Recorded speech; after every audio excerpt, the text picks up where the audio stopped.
masih memberikan kita kekuatan dan kesehatan, memberikan kita waktu untuk beribadah pada siang hari ini. Baiklah, kita mulai ibadah kita dengan doa. Kakak yang memimpin doa. Tuhan Yesus, kami bersyukur padamu Tuhan, Engkau sangat baik untuk kami, menolong kami sepanjang minggu ini, di dalam kami bermain, belajar di rumah. Tuhan menolong kami.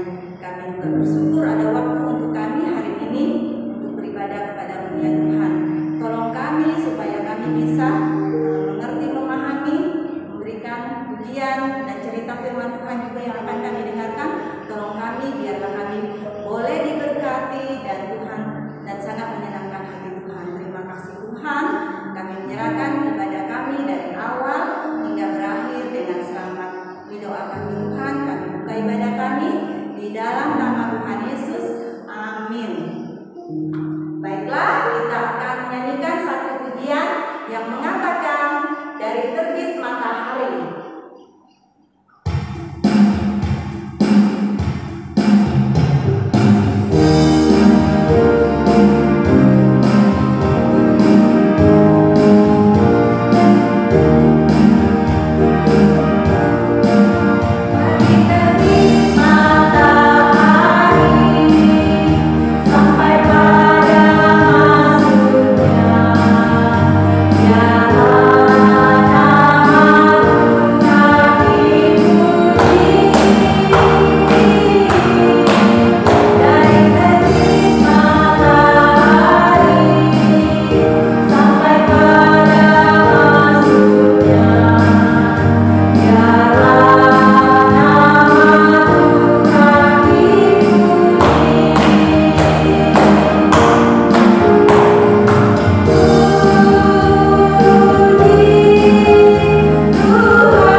adik-adik semua, apa kabar?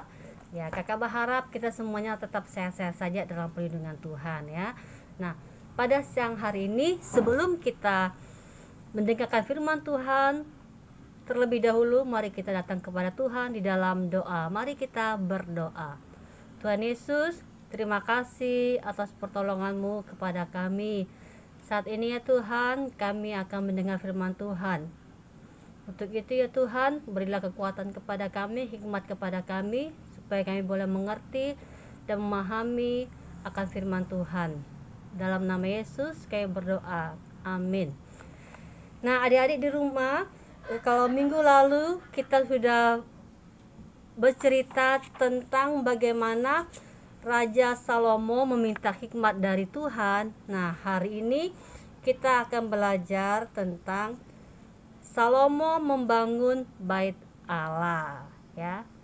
Untuk itu, mari kita saksikan kisah tentang Salomo membangun bait Allah. Raja Salomo ingin membangun bait Allah. Raja Salomo sedang berdiri di serambi istananya, hatinya bersuka cita. Tuhan begitu baik padanya dan menolongnya memerintah bangsa Israel dengan bijaksana. Tidak ada lagi kekacauan dan peperangan. Kota Yerusalem aman dari ancaman musuh. Rakyat tidak perlu pergi berperang, tetapi mereka dapat tinggal di rumah, memelihara keluarga dan mengurus ladang mereka. Tidak ada banjir atau kekeringan sehingga mereka dapat menikmati hidup bercocok tanam dan memetik hasilnya. Sekali-sekali Raja Salomo melihat pada gambar yang ada di tangannya, itu gambar bait Allah yang akan dibangun. Raja Daud sendiri yang mempersiapkan gambar itu. Tetapi dari manakah aku mendapatkan kayu-kayu aras yang terbaik untuk membangun bait Allah? Pikir Raja Salomo. Ia menundukkan kepalanya dan berdoa kepada Tuhan. Pasti Tuhan akan memberi petunjuk kepadanya. Pada saat itu Tuhan mengingatkan Salomo pada Raja Hiram di kota Tirus dulu. Waktu Raja Daud merebut kota Yerusalem, Raja Hiram pernah mengirim pohon-pohon aras dan tukang-tukang kayu untuk membangun istana raja. Apakah ia juga bersedia menolong lagi membangun bait Allah? Raja Salomo mengambil selai kertas dan menulis surat kepada Raja Hiram yang berbunyi, Raja Hiram menerima surat Raja Salomo dengan senang hati. Kemudian ia mengambil sehelai kertas dan membalas surat Raja Salomo yang berbunyi, sungguh indah persahabatan antara Raja Salomo dan Raja Hiram. Mereka saling membangun satu dengan yang lain. Sesudah mendapat jawaban dari Raja Hiram yang begitu ramah, Raja Salomo sangat senang. Kemudian ia memilih 30.000 orang yang rajin untuk membangun dalam pembangunan itu. Raja Salomo membagi orang-orang itu dalam 3 kelompok untuk dapat bekerja secara bergiliran. Yang 10.000 orang mendebang pohon di Gunung Libanon selama 1 bulan dan boleh beristirahat selama 2 bulan. Sedang 20.000 orang yang sisa menunggu gilirannya pada bulan berikut setelah kelompok yang pertama selesai. Karena pekerjaan itu adalah pekerjaan yang besar dan melelahkan. Mereka dapat bekerja selama 1 bulan dan beristirahat 2 bulan. Semua orang dari sekitar kerajaan dicatat oleh Raja Salomo untuk dijadikan pekerja. Seluruh berjumlah 150.000 orang banyaknya. Mereka harus mengangkat kayu dan batu yang sudah selesai dikerjakan untuk dibawa ke Yerusalem. Para ahli sangat sibuk menerima kayu dan batu-batu untuk mendirikan gedung yang besar itu. Akhirnya bangunan itu pun selesai dibangun seperti yang direncanakan oleh Raja Daud. Pembangunan bait Allah itu berlangsung selama 7 tahun. Bait Allah itu dilapisi emas dari dalam maupun dari luar. Dinding-dinding dan pintu-pintu diukir dengan gambar-gambar malaikat, pohon palem dan bunga yang indah-indah sekali. Di dalam bait Allah ada satu tempat yang paling dalam yang disebut tempat yang maha kudus. Tempat itu dipisahkan dari ruang depan dengan tirai kain berwarna biru, ungu, dan merah. Tirai-tirai itu dihiasi dengan gambar-gambar malaikat. Di dalam tempat itu ada diletakkan tabut perjanjian yang berisi 2 loh batu 10 hukum Tuhan. Salomo menyuruh mendirikan 2 tiang tembaga yang cukup tinggi di muka Allah, di muka bait Allah. Luar biasa indahnya bait Allah itu. Raja Salomo sangat bersukacita karena Tuhan telah menolongnya dan semua orang yang bekerja untuk menyelesaikan pekerjaan besar itu. Nah, mengapa Salomo begitu serius dan memberikan yang terbaik untuk membangun bait Allah? Ia merindukan kehadirat Tuhan untuk memberkatinya dan rakyat yang dipimpinnya. Tuhan bertakhta di surga, tetapi ia berjanji bahwa mata dan hatinya akan ada di bait Allah yang dibangun Salomo.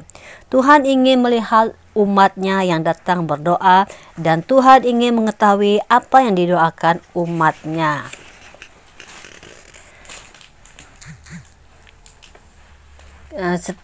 Dalam bait Allah tidak ada patung yang ditaruhnya di dalamnya seperti pada kuli-kuli berhala, karena Tuhan melarang umatnya untuk membangun patung dan menyembahnya.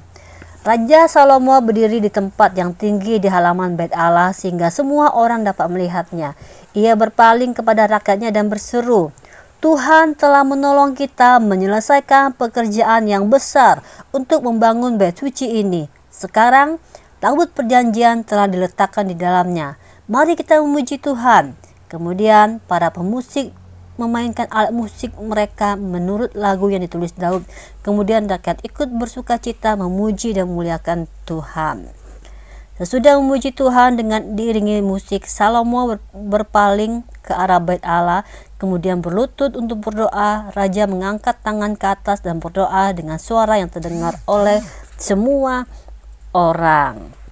Nah, pada malam itu ketika Salomo sudah beristirahat, Tuhan menampakkan diri kepadanya dan berkata, Aku telah mendengar doamu dan aku akan memberikan apa yang kau minta daripadaku.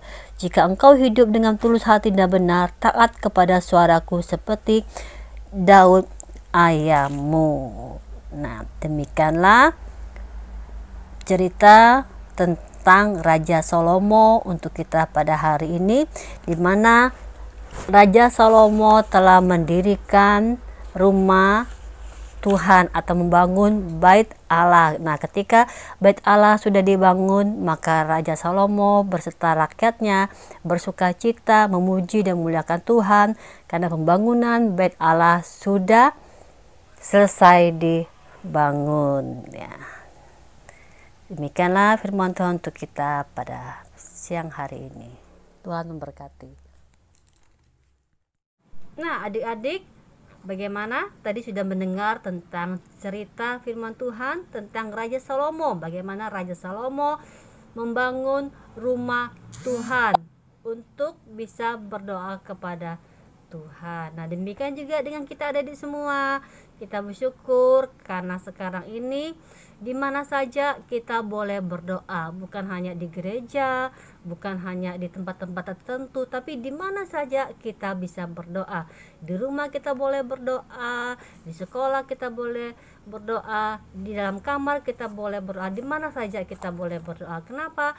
Karena Tuhan Yesus sangat mengasihi kita. Jadi Tuhan mau kita sebagai anak-anak Tuhan setiap hari datang kepada Tuhan di dalam doa kita kepada Tuhan untuk menyembah kepada Tuhan.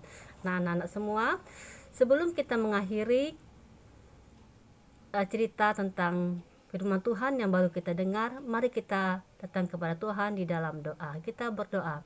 Tuhan Yesus, terima kasih karena kami telah mendengarkan firman Tuhan. Berkati kami semua. Dalam nama Yesus kami berdoa dan mengucap syukur. Amin. Ya, salam adik semua, tetap jaga kesehatan. Tuhan Yesus memberkati. Adik-adik, tibalah saatnya kita akan memberikan persembahan kita. Namun terlebih dahulu kita akan berdoa. Kita berdoa kakak yang tertutup. Tuhan Yesus, terima kasih untuk berkat-berkat-Mu. Saat ini kami akan memberikan persembahan kami. Tuhan Yesus tolong memberkati. Dalam nama Tuhan Yesus kami berdoa dan bersyukur. Haleluya. Amin.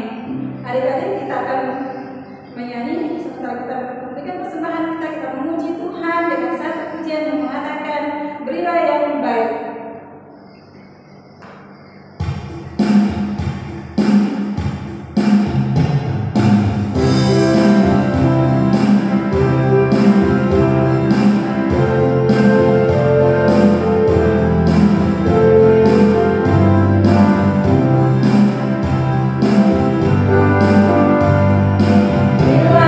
Bila yang baik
senantiasa ada di dalam naungan pemeliharaan tanah-Mu ya Bapa.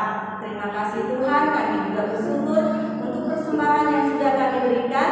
Biarlah Tuhan memberkati supaya keuangan ini boleh menjadi berkat dalam pekerjaan Tuhan. Terima kasih Tuhan, ini doa kami berdoa